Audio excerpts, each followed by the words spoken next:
মাননীয় স্পিকার, আপনাকে ধন্যবাদ। মাননীয় স্পিকার,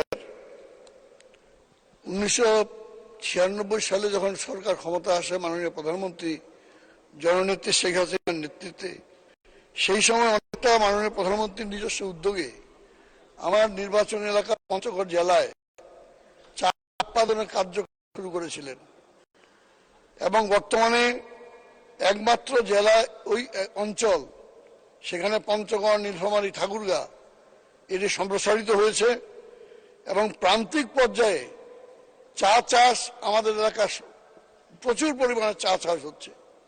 কিন্তু এক শ্রেণীর মাননীয় স্পিকার যারা চা প্রসেসিং করে, তারা এই চা উৎপাদিত কৃষকের যে চা পাতা এটি ন্যায্য মূল্য পাচ্ছে না এবং এতই কম মূল্য যে আস্তে আস্তে করে মানুষ হতাশ হচ্ছে।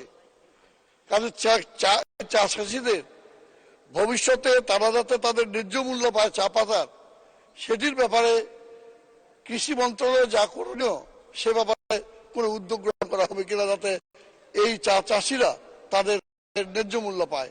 মাননীয় স্পিকার, আপনাকে ধন্যবাদ।